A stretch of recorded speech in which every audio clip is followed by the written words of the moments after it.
Well, hi everyone, and welcome back to Pushing the Limits. Super excited to have you join me again. I have the CEO of the DNA company with me, Kashif Khan. Kashif, welcome to the show. It's fantastic to have you. It's awesome to be here, and sorry because we're in Toronto, we had to wake you up really early and ruin your Yes, day. you disturbed my sleep, Kashif. I was fast asleep and thought, oh no, I've got to get up and it's freezing cold here. No, it's an absolute honor to have you on.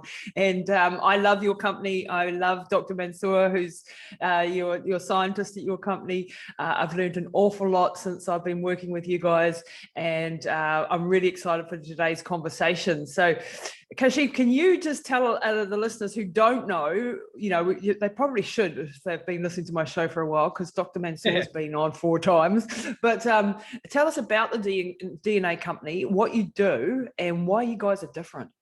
Sure. So we set out a few years ago to say that there's this sort of thing that we knew that was so valuable, our genetics, right? It's our instruction manual. You've spoken to Mansoor about this several times, and in terms of if you were to actually be able to read and understand what your DNA is saying, the impact that could have, right? Yeah. Every cellular process in your body is driven by genetic instructions. Imagine if we knew what those instructions were, right?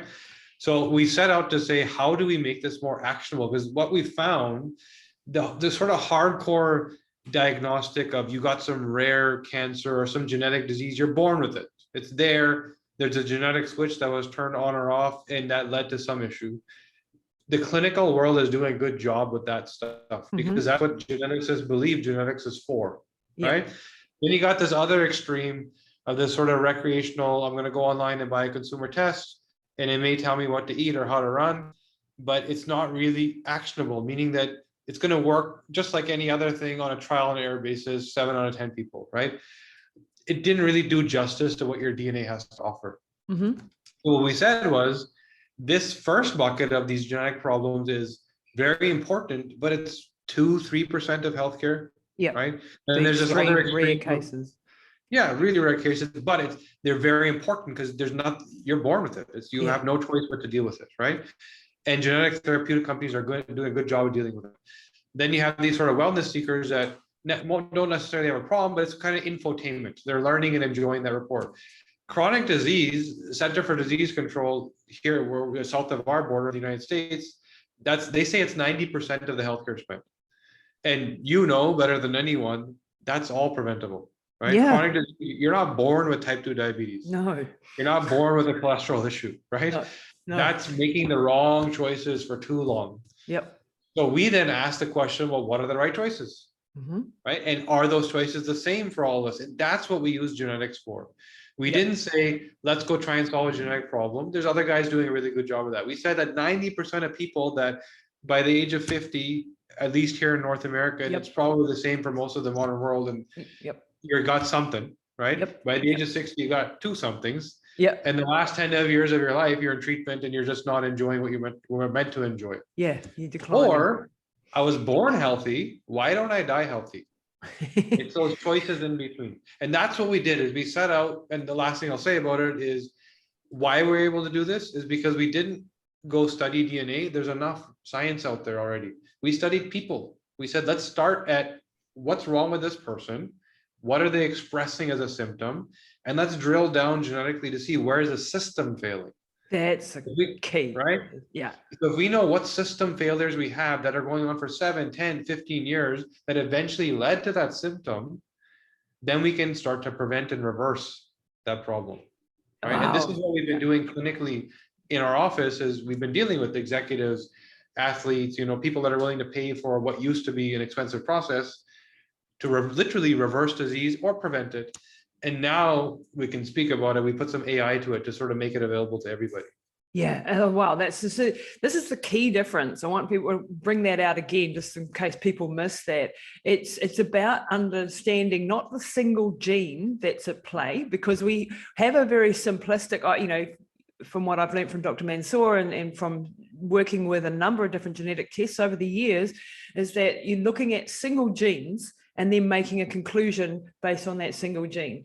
The difference with your company is that you look at the system, which is, a holistic approach is good in everything, I think.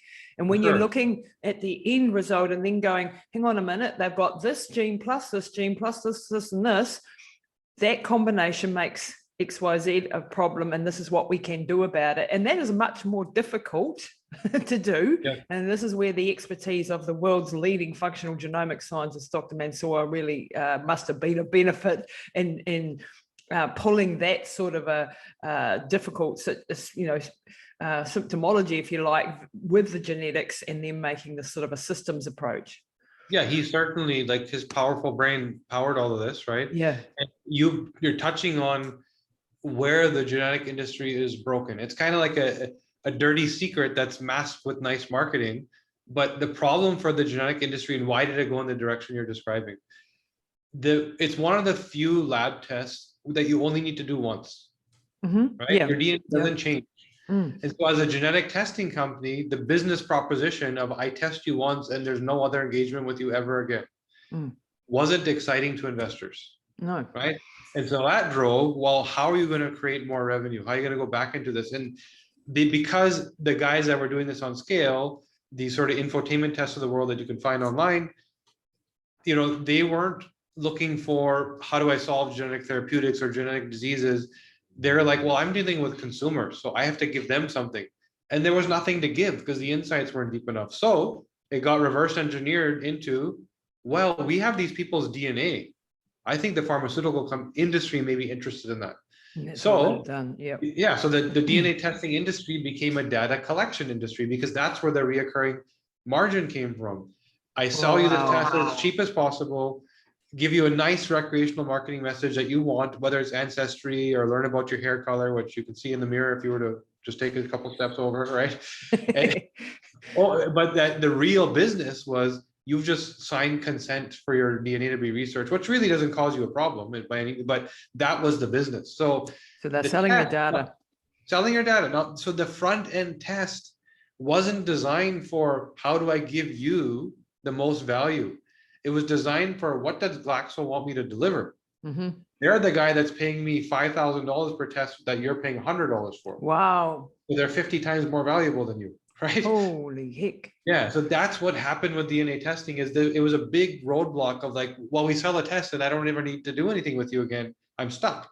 Yeah. But Glaxo will buy the data. So I need to collect the right data, which is a bunch of individual genes that is not the way the body works. Yep. Right. And so the reports were dependent on a test that was testing for the wrong stuff to begin with, because it was a data collection machine. So that's where things failed. And so we started there and said, okay, if we were to do this over again, and that consumer that came in said, change my world, interpret my DNA for me and change everything. That's what we set out to do. Let's actually derive the insights that you wanted in the first place. Right. And that's the key difference.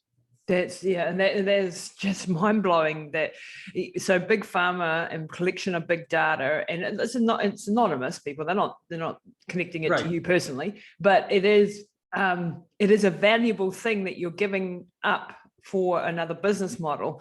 And if we look at some of the things that we can actually, through the reports of the DNA company, so I've worked with a number of different genetic testing companies over the years. We in our company we use an epigenetics program as well, which is very good and very beneficial as well, and it provides sort of a base framework. But if I'm looking for specifics and going to drill into any detail, then that's when I go to the DNA company. So I'm looking at things. So if we give people listening a demonstration, really. So if you come as a young woman and you're deciding whether you're going on the pill, and you need to know what your hormones are doing before you do that, young ladies out there, you don't want to go on the pill if you're on the wrong thing. And generally the pill is not a great idea anyway, but anyway, let's use that as an example. Or you're like me, you're menopausal, you want to know, should you be on hormone replacement therapy or not? You're dealing with some issues. That's when we can dig into the DNA company's reports. That's just one example. But what sort of information do they get from that? And then how can they actually use that in their life? Just to give that example. So you're touching on, the health of young women. And I would say of all the things we do, female hormone health is where we've had the biggest impact. Not because we're the greatest at it, because it's the worst experience in current healthcare.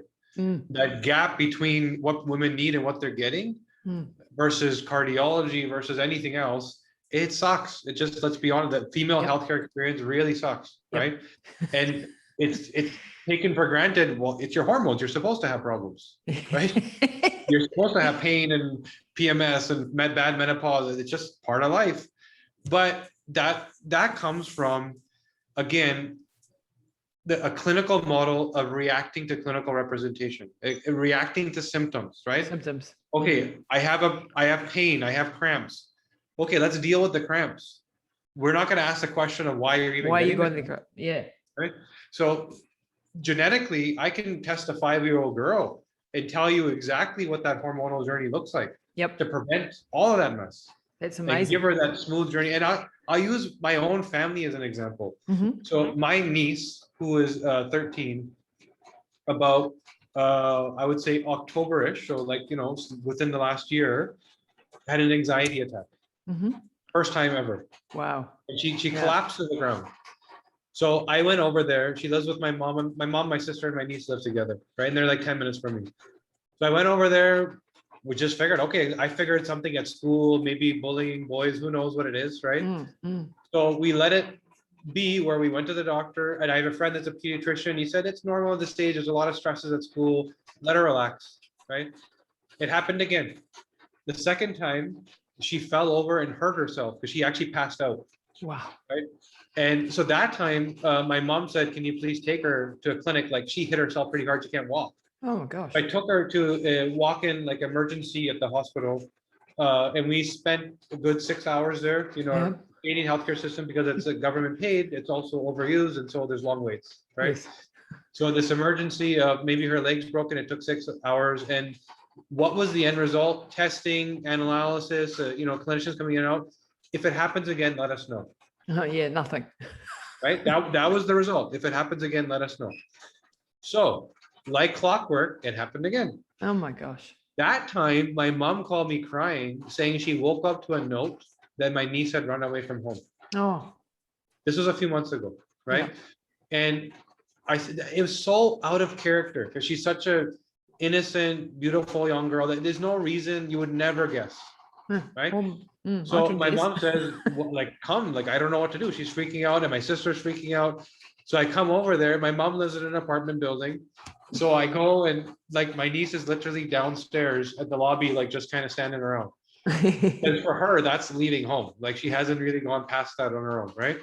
And so I look at her, I was like, what's wrong? Like, what's going on? Who is bullying you? What is, like, tell me what's actually happening. Don't worry, as bad as it is, like, nobody's judging you, just tell me. Because I really thought it was a school thing, right? Yeah. She had no clue what it was. And I realized she was just so distraught. She was running away from herself. She just couldn't handle whatever was going on upstairs, right? That's when I took a step back. I said, stupid me. Yeah. We help all these executives, like, all day long. And I didn't even look at her genetics, which I had already. Yes. Right? We had scanned her because she takes some supplements for certain things, right? Yeah. She actually has a cholesterol issue at a very young age. And that's actually a genetic issue, by the way. Wow. So you picked that up. I looked at her DNA, and the glaring red flag was that she's highly androgenized, which means testosterone dominant, which means right before her menstrual cycle, where the estrogen levels are already so low, she's like extremely experiencing that. What else was happening? This is COVID season, right? Yep. What changed in that year? It's the first year that she did school from home. Yep. So no social interaction. And no vitamin D. No vitamin D. Sunshine. Right? And that came through in the report too. Yes. And when did this happen? This happened October, December, and I think January. Yep. Right. So then I said to my mom, when is her menstrual cycle? And she told me, like clockwork. I looked at my mom's text messages. Each one of those instances were the day before her cycle. Yep. There you go. Right. Which is the lowest peak of estrogen and the sort of right before the peak of testosterone. Yep. Combine that with, which would already cause some sort of anxiety in a young girl, right? Combine that with zero vitamin D, because she's not going outside and not supplementing. So mood and behavior. And genetically, so now it's just this vitamin D is responsible for 10% of your biochemistry. 10%. Of the 22,000 genes in your body, 2,000 require vitamin D to function. Holy heck, I knew there was 700 or so processes, but I didn't know it was 10% of your genetic. Yeah, 10% of what's going on in your body needs vitamin biochemistry. D. Wow. So just imagine if we're, which so many of us are, especially during COVID season. So now I unravel and unpack this thing, and I call my friend, the pediatrician, who helped me get her into the emergency in 6 hours instead of 10, right? Yeah. And I said to him, I think this is what's really going on. And by the way, I also spoke to Mansoor about this. Yeah. Right. I said to Mansoor, I looked at her genomics, her menstrual cycle, like on clockwork. That's when she ran away. That's when she had the 2 anxiety attacks. He said, yeah, and also the vitamin, and we unpacked it. And I talked to the pediatrician. I said, this is what I think is happening. He said, what you're saying makes absolute sense in terms of biochemistry, but I don't have this in my toolkit. No, because The only thing I not can what's do is taught that at medical school. Yeah. He said, I the don't only even thing know I about can do is vitamins. you're complaining about anxiety. I can give you an anxiety pill. Right? They will not connect it to the menstrual cycle. Yeah, and you could go and then give a vitamin D, and you can also do things to maybe lower the androgen load if you decide to go that route, or whatever you know, when you look at the entire cascade of her hormones. And that's just a very good, and thanks for sharing that example, because it just puts things into human terms, you know, because otherwise we're just talking about, and you know, like when I was a young girl at that age, I have like a very fast 17A1, so you know, went into puberty quite early, and I had a rough ride, and I had a heck of a lot of pain and periods that would last for months on end. And the doctors, what did? They stuck me on the pill at the age of 13. Oof. At the age of 13, they just stuck me on the pill because that covered up the symptoms. That gave my cycle regularity, because it's not a real cycle, ladies, if you're listening. And it took away the extreme cramps that I was having, but it masked what was actually going on in my body. And nobody back then knew to, you know, we didn't have genetics, we now do. Now I understand what my genetic profile is and what I can tweak and what I can do and what I probably shouldn't do, and how I can support that whole process. My menopause is you know, been a lot smoother than the beginning, but I had in the middle infertility, fibroids, horrific bleeding to the point of nearly dying a few times. You know, all of that could have been saved if I hadn't been on the pill for 30 years. No kidding. Exposed to estrogens for all of that time, which caused these fibroids to grow, and adenomyosis. When I actually have, across the board, across the CYP19A1s average, and the others are all red lighted, the CYP1A1, 1A2, all of those. So I shouldn't have an estrogen issue, but I do, because I was on the pill for 30 years. You're on the pill, which your body was not designed to do. And what's not understood is the incorrect belief in treating hormones is what you put in is what you get. Meaning that, you know, if I take BHRT, for example, give somebody testosterone, they have more testosterone. No, what if they convert it all to estrogen or into DHT, and they start losing their hair and get crazy acne, right? And what if that estrogen that they produce into is highly toxic, like a 4 or 16 hydroxy, which we have breast cancer patients, it's just one thing. Literally today, one of our major investors' wife 2 weeks ago got diagnosed with breast cancer. Wow. Right? And so he came to us and said, before I get on any protocol, whatever, I obviously as an investor, he understands what we do. He said, what are the insights? And it was a glaring red flag, 16 hydroxyestrogen, and she took birth control pills for 20 something years, right? And what do you do then? You know, like it's... So now you're fueling this toxic pot, and guess what? She's menopausal. And what happens when you're menopausal is you start to store toxic estrogen and fatty tissue. In your breast tissue, right? And you wonder why so many women get breast cancer in and around the menopause age. And if they've been on the pill, they're much more likely to be getting it if they've got this problem with the toxic estrogens. I mean, we're getting right down into the weeds, but this is the insights from just one segment of one little piece of these reports. You know, that this is just the hormones we're talking about. Just on that final thing for the hormones, I mean, I was doing a speaking engagement up in Auckland for a gynecologist. And she was saying she's got 15, 16-year-old girls coming in with estrogenized cancers, you know, like dying from cancer because they're extremely obese, which when you've got lots of fat tissue and adipose tissue, you make more estrogens. And then they have this toxic estrogen combination because of their genetics, and you're getting cancers at that ridiculously young age. She said it's just horrific. So these are the sorts of things we can prevent if we know what your genetics are and what we can do then to optimize and whether you should be, what you should be doing. And to speak to that, this is where we had a challenge. So the challenge was, we can have these conversations, right? We can dive deep, go into the weeds, like you said, but how do you do that with everybody, right? We have a certain number of clinicians, there's people like you that have learned, but for the most part, if we go out there and all of a sudden 1 million people want a DNA test, how can we actually interpret the DNA, which is what we do sort of better than other people. It's not anybody can go test for DNA. In fact, anybody listening can go buy a DNA machine, open up a DNA lab, as long as you're regulatory wise, whatever, and it'll print out a report for you, right? What does that report mean is what's the difference between what we do and what others do. So that was the challenge where we said, okay, now that we're kind of ready, we've studied 6,000 people. That's what we did in the last few years. We sat in front of one by one, 6,000 people, and we felt like we weren't really learning anymore. We were kind of seeing just repeats. So we were now ready to go out and say, we've documented all this stuff. We want to go out and get it to people. So that started with, we need to train an army of sort of genetic consultants, right? And that turned into, well, they're never going to learn it. The more you have, never going to learn to the same degree that we do it today. There's always going to be some nuance or some influence of what they believe versus the science. So we said, that's not going to work. They said, well, let's go train other clinicians or people like yourself, right? Yeah, I've been training for a couple of years now. And you've been doing it, right? So you've taken interest, you've done it. And I would argue that if someone comes and speaks with you about it, they'll have an incredible life-changing experience.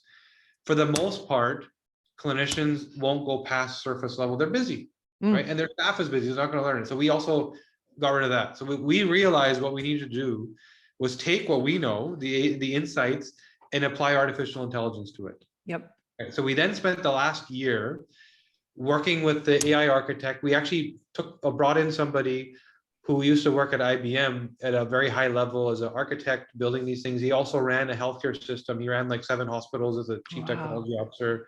And so he had the healthcare knowledge and he had the sort of AI and architecture knowledge. And we started to look at all of these 6,000. Within each person, there's maybe 10 or 15 different things we learned, right? And we started to feed it and train it. And now we're at the point where we've built these new reports, so very different than what your clients may have seen until now. Where the interpretation is built in. The AI literally goes through 200 trillion possible. When I saw that number, it blew my mind. I didn't even know how to write it. So 200 trillion data points to come up with your personalized report. Holy heck, really? Yeah. In order to like something as nuanced as, okay, diet, nutrition. I can tell you what to eat and how you deal with fats and carbs, but what if you're also a binger and you don't realize you're overeating because of an addiction problem? Or what if you're also leaning on food as a coping mechanism and it's an emotional issue? Or what if, you're eating too late in the day and it's a stress thing, and you're all of these sort of combinations went into the diet and nutrition report, which goes far beyond just diet and nutrition, right? How to eat, what time to eat is an example. And there's 6 of these. We built diet nutrition, we built sleep, so in terms of the chronic sleep, epidemic that's going in many countries right now, how is DNA affecting that?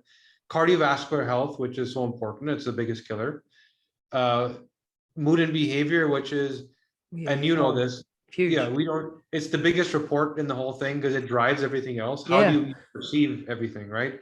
Your personality, how you deal with emotion, stress, trauma, all of that. Then we dove into immunity, detox, and inflammation. So the health of your cells, which is where disease starts. And the last one, and what I'll expand on, is hormones and fitness. And what we did there was we focused hormones in the context of fitness, because that's the thing that people kind of need. How do I deal with fat, muscle? How do I deal with skin, acne, hair, right? We did not yet get into fibromyalgia, fertility, et cetera, et cetera. What we decided to do is this core 6 reports is kind of what everybody needs to go through that sort of, I'm optimized, right? I'm version 2.0 of myself. If I do everything in here, I'm going to be a pretty healthy person, right?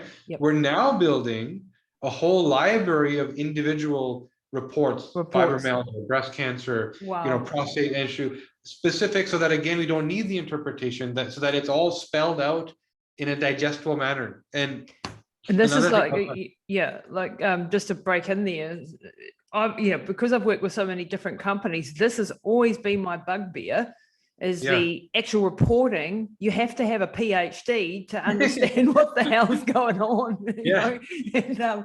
And when you've got single reports, and then the evidence is updating all the time as well. So you've got that battle going on as well. And this covers a very broad area of, and this is why the one other program that has been very beneficial for a lot of our clients has worked, because it is a broad-based program, and that's been, and this is next level. This is like 1.0, 2.0, and both are really good and valid, and give us that wide variety. So can we dive into a little bit what the single reports are, because we went over that pretty quickly. So we've got mood and behavior. So I want people to understand, what the hell are they going to learn about, what do I learn about my mood and behavior? So I'll give you an example from my genetic test with you guys. ANGA2B gene. I've got a hell of a lot of adrenaline and I've got a lack of dopamine receptors. My DRD2 isn't good. So I'm chasing. So Dr. Mansoor laughed when he saw my report, and he said, well, that makes a whole lot of sense. That you are who you are. You're on a mission all the time, and it's never enough. And you're very hypervigilant and very, action orientated because of those two genes. What else can we learn from our mood and behavior? I'm the same, by the way. I have the lowest dopamine expression. Oh, wow. And I also have the fastest COMP. Yeah. Fastest COMP. So COMP is the enzyme, for the listeners, that flushes the dopamine out once you're done with that pleasure reward-seeking experience.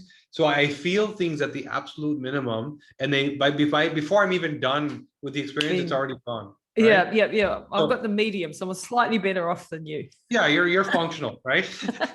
Barely. Yeah, good. So for me, and this now explains, if I look at my growing up, every single uncle I had was an alcoholic on my dad's side. Right? Because what happens if you don't experience pleasure or reward, and when you do, it barely lasts. You're going to either become an addict, because you're going to go down the path of pleasure and you're going to feed it, or you're going to become depressed because you just don't experience pleasure or reward, or you're going to become entrepreneurial because you're going to achieve. That's where we went. That's where both of us went. It's like, I keep, or sports. To be, so you did it in athleticism, and you can't lose. You just keep running. Keep going, right? So, and I'm the same in terms of entrepreneurial spirit, where whatever I did yesterday just isn't good enough anymore. Right? And I'll just take bigger risk, and sometimes it leads to reward, sometimes it leads to massive failures, but I don't care, because I know that I've got time to just keep going, right? Just keep going. So there's that.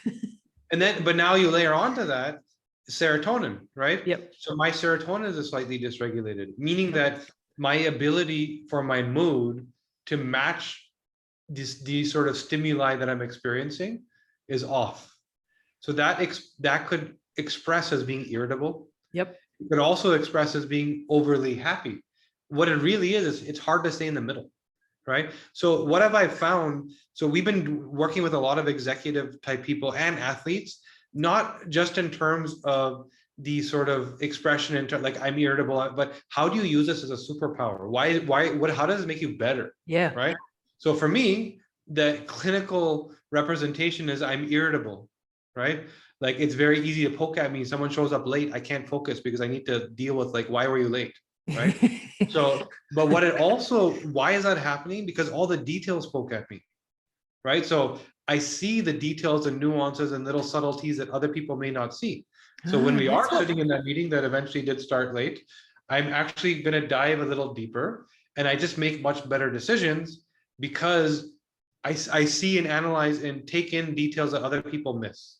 Wow, good. That's my husband. I'm just sitting there going, oh, that's why, because he's got a serotonin dysregulation in his genetic profile. I've got good serotonin, thank goodness. I'm a little bit more relaxed in that sense. But he will see things that I just don't see. Like, and it doesn't bother you. Like, tap, tap, tap. Like, can you please stop? I didn't even hear it. What are you talking about? Right? You're breathing. You're breathing. Well, that's how I stay alive, right? Yeah, like you're lying next to me in bed and go, you're breathing loudly. And I'm going, I'm just breathing. You know? Yeah.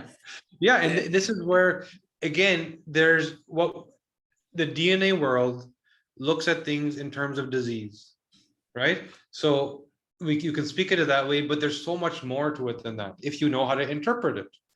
And this is where the reports speak to the problem. So we don't say, here's your version of the gene, now good luck. Yeah. We say, let's look at anxiety and let's see where you rank, and then we'll tell you why. Let's look at depression. Let's look at binging behavior. Let's look at addictive behavior. Let's look at procrastination. Let's look at irritability, right? And we tell you how you rank and all. And this is where these reports, you're going to really enjoy this. They're very different. Yeah, I can't wait to get the new ones. So yeah, they're awesome. So they speak to the problem so that the first of all, easy to navigate. And what do people want to know? What's wrong with me and how do I fix it? Okay, great. There's some interesting science here which proves why it's correct. But genetic gobbledygook versus what's wrong with me is very difficult for most people to digest. Absolutely. Right?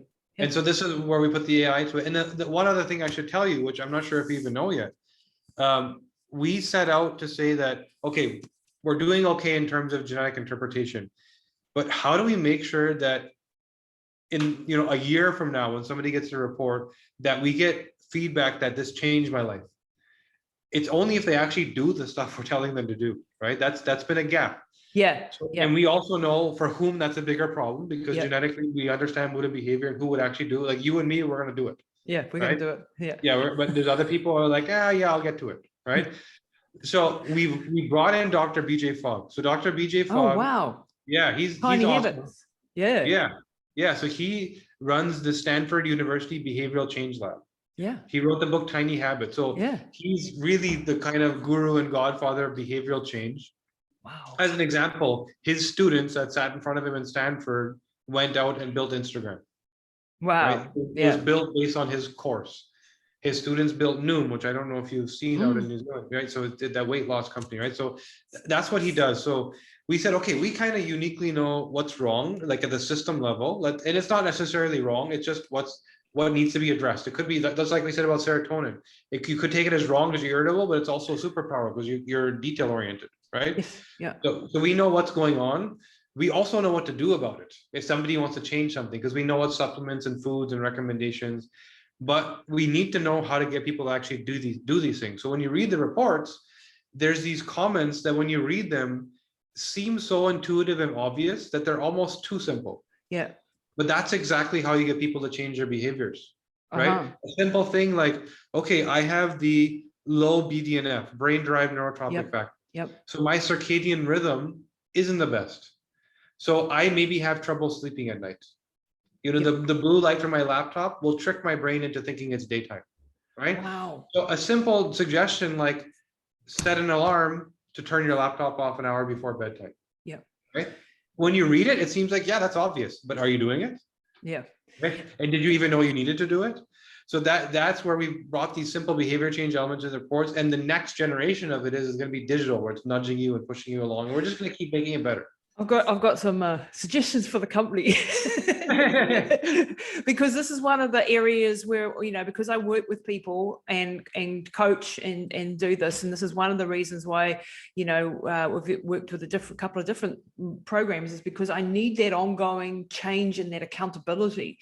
So you need sort of almost like a live, like I'm just putting this idea out there, a website that updates, so that they can actually take part in this accountability process, where you're actually getting them to, well, did you do the things that you set out to do this week? And I'm trying to implement this now in my company too, because I've realized that this is the missing piece for other parts of our running and our coaching and so on, is that you can give them, a runner, for example, a customized, personalized report, do their video analysis, have the initial sessions, and they can buy extra coaching sessions if they want. But we don't have a live accountability document where they can say, hey, I did my training session today, tick, and send that back off. And so I'm trying to find a way to implement that piece of that strategy. And I haven't got the answer to do that yet. But that I know because of people's, if I give them just a report, very often people just go, oh, thanks very much. That was fantastic. I've learned so much today. And then next week they stick it in the top drawer and they're on to the next thing. And then they need to be pulled back into the ecosystem, if you like, in order to make those tiny changes. And then to maybe every 6 weeks or something, have a check-in with their coach, if they've got one, to say, hey, did you do the things that you were setting out to do, or that accountability? And that's a difficult thing for companies like yours and mine, where we're trying to scale and trying to get that accountability en masse, because you've only got two hands, and I can't be on the phone to each one of my clients every day. And did you do your training yesterday, or did you implement the goals that you set for your health or whatever? So I think that's a piece of the puzzle that both of us need to work on. I think that's the account. So for us, there is coaching, which we believe coaching is primarily around accountability. So we have coaches we train that understand the reports, that can help, whether it's a call or whether it's a program, to focus on something. I also believe that group accountability, meaning that, because we're working with genetics, we understand that here's the 2,000 people that have diabetes issues, for example, right? So let's put them together and let's have them support each other, right? So that community function we're building now, we're saying, let's group people, let's let them help support each other, because group accountability is not only accountability, it's also motivation. It's also gamified. It's also like, you would want to win, right? Yeah. You want to be at the top of the leaderboard. I want to be the best. Yeah. I want to get well faster than you. So that's where a big part of this for us, which we're building, we built the report first. We're now building the behavioral change elements. And the next thing that we believe we need to do is the community, which is let's allow everyone to support each other. Yeah. And this is, those are the elements that, and then it's nice to know that a really big company like yours is struggling with the same stuff I'm struggling with. Because we're all coming out of the same model, trying to solve this reactive healthcare model. And it's really, we're inventing the future of healthcare. Like everybody that, in this sort of biohacking wellness performance circuit, it's starting now, right? It is. And I'm just so excited for the technology, the AI, all this information, like, BJ Fogg stuff, which we've implemented in our company as well. We didn't get to meet him personally, unfortunately, but, all those sort of things that we teach about now, because that's how people are actually going to get the change. Because otherwise it is just a report that you stick in your drawer and then you forget about it and you don't actually make those changes. And it's only then when you have that persistence and the resilience to actually go through with these changes that you're actually going to get any results. And I've got big visions for I want to change our medical system in New Zealand. Like I'm thinking big here. I want to be able to have a place, like I've got this dream in my head, which is getting off topic, but I'll tell you anyway, because you guys will probably get this vision. I want a one-stop shop where we have like an institution where we come in to get our warrant of fitness once a year, where you get your MRI, which is going to get cheaper and cheaper, where you're about to scan your whole body for you're doing your MRIs, your echocardiograms, your calcium scores, your blood tests, your genomic information. This test would be a part of it. And then you come out with your warrant of fitness, and all that big data that's been collected on you then helps you when you got to train up clinicians and that can actually interpret this data and actually then tell you, hey, we've seen a couple of cancer cells down in your pancreas. We better get onto it. We can see that your heart wall is doing something. We can see that there's a clot coming here. We can see that from a genetic point of view. And I want this to be a one-stop shop, like a warrant of fitness that you take your car into every year. You come out the other side with all your reports and you know where you stand. And that's health prevention. That's disease prevention. Sorry. That's getting it at the I've lost my father last year to an aneurysm in the stomach. If I had the scans to see that coming, he would be with me now. We would have been able to intervene. And this is why I'm so passionate about this, is that prevention is the key to everything. And this reactive system that we're living in at the moment, in the current model, is just bloody Band-Aids on festering wounds. They're Yes. brilliant at surgeries and things. I'm not saying that, but the whole chronic disease management is in degenerative diseases, we're not doing that well at all. No. And if you're only ever going to aim, if success looks like I got rid of your pain and I don't need to know why it happened, well, we're just going to right. keep sick, right?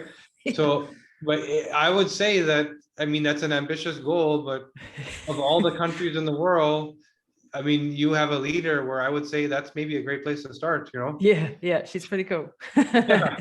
She's pretty So, cool. you know, try and do that in some other places and you're gonna have some issues, but I don't know. It's there's a lot of executive clinics that do that. Like you can here in Toronto, there's multiple, they're all over the US.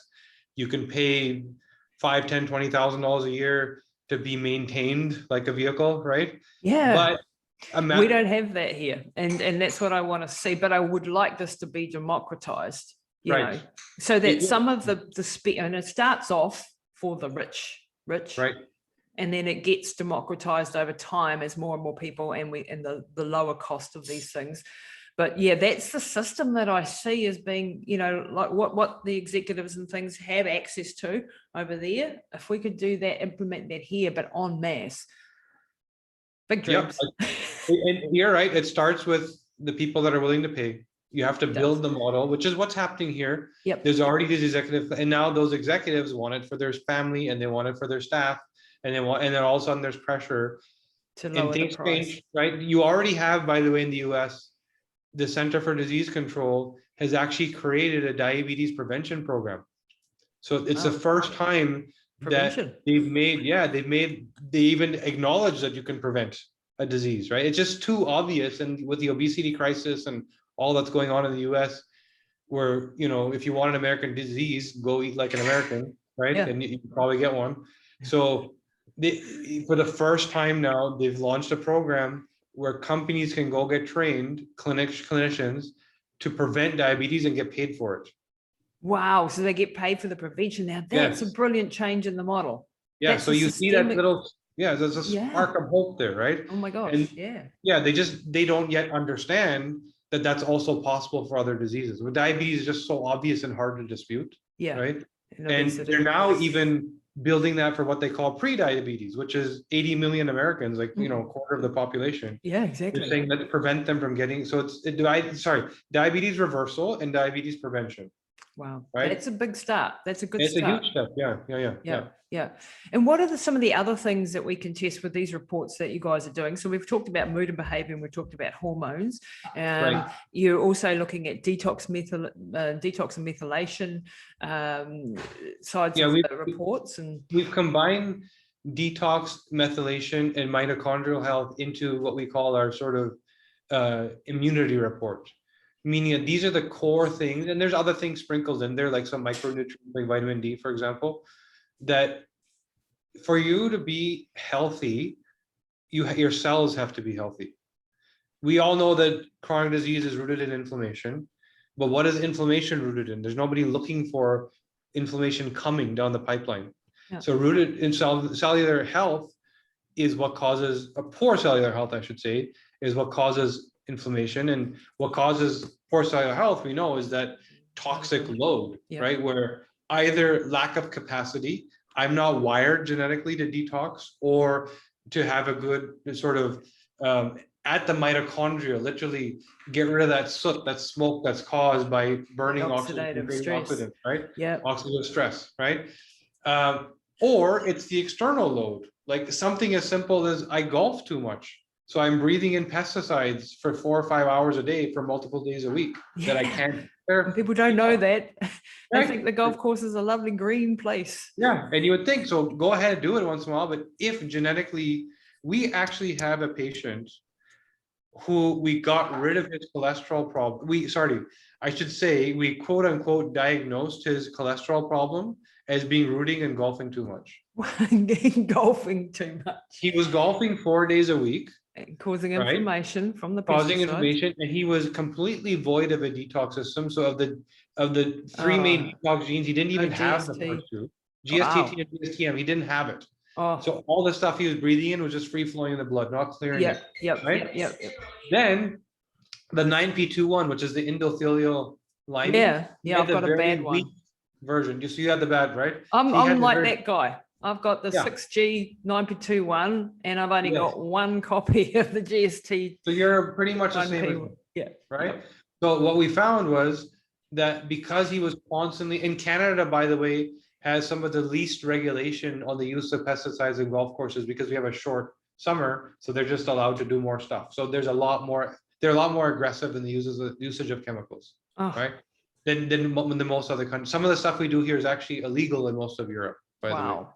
Wow. So That's so he's scary. breathing this stuff in, and all this free-flowing toxicity that he can't clear over 7-10 years of doing this over and over again is starting to cause significant inflammation to that lining, for which cholesterol is then deployed as a mitigating hormone to actually reduce the inflammation. And what happens when cholesterol meets toxicity, it actually hardens and gets deposited and stays there, Atherosclerosis. Yeah. right? Yeah. And this is where the thing that 10, I don't know how many years it took to get to there, but the doctor says take some Lipitor, Yeah, right? exactly. Take some Lipitor, take a drug Right? that you're going to be on for the rest of your life. Yeah. And the thing that was actually saving him, the cholesterol reducing the inflammation, is the thing they're trying to get rid of. And this vicious cycle of exposure to toxins. So literally, our recommendation was you either have to stop golfing or you have to detox regularly. And he stopped golfing for 6 months. Winter, right? He actually felt better, numbers went down, and he didn't realize. And on top of that, we gave him a detox protocol. The next summer, he didn't start up again, right? As an experiment, we gave him the right supplements to be able to play again. But just as an experiment, we said, we want to Yeah, prove this. you want to lessen the Numbers load. went down for the increase, and he was only 38 years old, by the way. Oh my gosh. Yeah. So imagine being 38 with a cholesterol problem for which your doctors can't figure out why it just keeps going up and up and up and up and up. Yep. Yep. And wow, that's such a great example.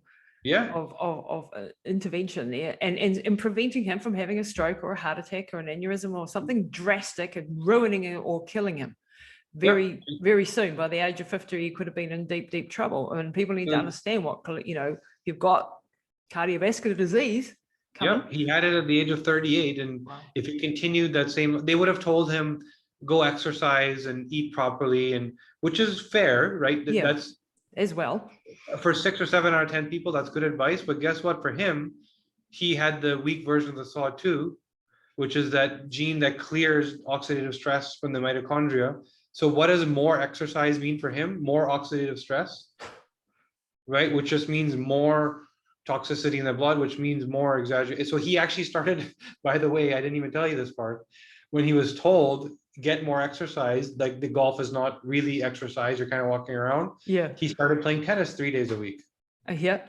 Right. So aggressive cardiovascular exercise, putting himself in oxidative stress, creating more oxidation, which was just compounding the problem. Wow, you've just actually connected a dot for me because I'm hetero for the SOD2, but got the worst GST genes and the 9P21 genes. And of course, I've done ultra marathons for 30 something years, 25 years at least, and extreme sports for longer. Yeah, I might want to dial back. It's something to watch. And this is where, I take a lot of antioxidants support. Yeah, take a lot, you have to. Yeah. And that's what you have to do. And that's why you'll see that marathon runners that don't take care of themselves, they age rapidly. Right? Because of the amount of oxidative stress. See, it's counterintuitive. You would think, wow, that guy runs a lot or that gal runs a lot. They're going to be pretty healthy. And this depends on your genetics. Like, you do see, and this is why, like for me now, I do a lot of weight training. So not heavy weights, because that's my genetics are not built for heavy weights either. It's built for short, sharp, high intensity, 45-minute gym sessions, and then 5 to 10K runs and yoga and Pilates and that type of thing. And that's the perfect combination for my body to maintain. Now I know that because of my genetics, not before. And I've done a lot of damage. And I'm lucky that I haven't seemed to do too badly, but I have, had some health issues along the way. And understanding these little nuances of what, like you just told me about the SOD2, I hadn't actually connected that to my oxidative load. And I know I have a high oxidative load. Yes. Add to that the ADRA2B gene and the DRD2, and you've got a real mission-based person. You've got a problem. I'm going to probably die of a heart attack by 60 if I didn't, if I don't dial you don't do back. anything. And this is exactly what we mean by preventing disease. Tell me your genetics, and then tell me what you're doing, and I'll tell you what's going to happen in 15 years. Yeah. Right. Yeah. Or tell me your genetics, and I'll tell you what to do to get the result you want in 15 years. So that you don't die of a heart attack at 60. Right. Yeah. And those questions and recommendations aren't the same for all of us. No, this is this is just the key to this whole conversation. Everyone has all of these genes, and we're only looking at 100 odd genes at the moment. I mean, we're 1 inch into a mile-long journey with the genetics. This is going to get more and more information as we get into it, but we already have enough to make a massive impact on how long we live and how well we live if we're willing to do these simple reports. Yeah, we've narrowed it down to just under 100 that we think are the most actionable. So there's, like we said, there's 22,000 genes. If you look at a typical consumer test, they're usually testing for 500, 600, 700 genes, but you're not getting 500, 600, 700 pieces of valuable information. It's, again, it goes back to that's the data that needed to be collected. Yeah. And it's not actionable. It's overwhelming too. So you need to, as a clinician, I know I need to get this and then simplify it into those actionable steps. And then this is what you do today. What's wrong with me and how do I fix it? Yeah. And this is what we work on this month, and this is what we work on next month, Right. And that's the where the coaching could be really, really valuable as well. Sure. For sure. Wow, I think we had a very interesting conversation, Kashif. It's gone in directions I never thought we'd go into, but it's awesome to talking to you because you're very knowledgeable, so it's easy to talk to you, and I'm sure the listeners love it. Yeah, well, I love this area, and I'm just so grateful that I've come across you guys and what you do there, and it's just helping me to help more people, and so check out everything in the show notes, people. The links, I'll have all those in there, because if you want to get your DNA tested and know this sort of information and work with us, then we'd love to have you do that. Kashif, any last sort of things that you want to leave? Was there anything that we missed that you think we should also talk about, or we covered a lot of the bases today? Well, I can tell you that, like, our core business is to support clinics, right?